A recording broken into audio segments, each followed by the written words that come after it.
Nuclear Revenge Stories.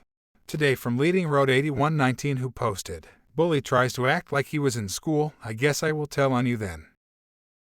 In secondary school, I was tormented by a specific bully, and for years I was beaten up and publicly humiliated on a daily basis. The worst thing he did was beat me up so badly that I got a concussion and broken ribs when I was 14.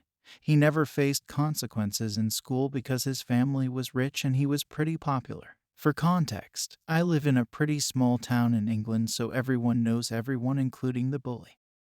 He left the school when I was 17 and I didn't see him for about a year. Around this time I got way more popular and started going to parties and making more friends. And annoyingly, he was friends with some of my friends and his girlfriend was at my school, but I managed to avoid him mostly until I finished school. Unfortunately, I saw him a few months later. Me and my friends went to the pub to celebrate our exam results, and he was a complete a-hole to me, started insulting me and mocking me to my friends, saying, "Why do you hang out with me?" bringing up a bunch of stuff from years ago, and at one point put me in a headlock and told me that my friends only hung out with me out of pity.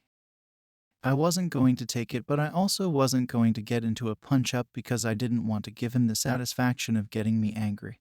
And right at that moment I overheard the perfect thing. He was bragging to his friends about the house party he was having and saying about all the drugs he was going to take to the party, and said he had it all in his car. It wasn't just a bit of weed either. If I remember correctly, he said he had 13 bags of coke, about 30 pills of MDMA and 7 or 8 grams of ketamine.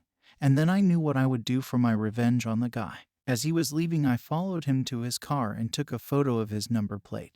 Then after he was driving off, I walked off and called the police. I knew they needed something more than hearsay to stop the car, especially because I didn't want to be traced back to it, so I told the police I saw my bully snorting a white powder in the pub toilet. This was a complete fabrication.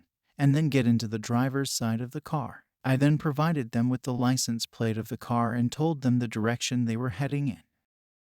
I honestly didn't think they were going to stop him, or maybe they would ask him questions later and ruin his party, but the driving on drugs allegation plus the fact he had been arrested for minor possession before, which I didn't know at the time, it was enough for the police to take it seriously and stop and search his car, which they found all the drugs he was transporting to his party, and he got arrested for it.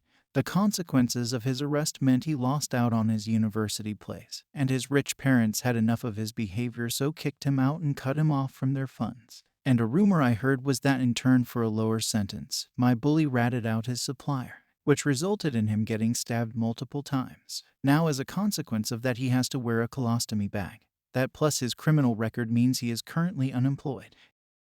Revenge accomplished. It must have taken a lot of strength to overcome the negative impact he had on your life and move on to a place of success and popularity. It's great to hear that he finally faced consequences for his actions. However, it's important to remember that seeking revenge and lying to the police is not the way to handle a situation like this and can have serious consequences for everyone involved. I hope that you can find closure and continue to move forward in a positive direction. Good luck to you, OP. Catch you on the next one.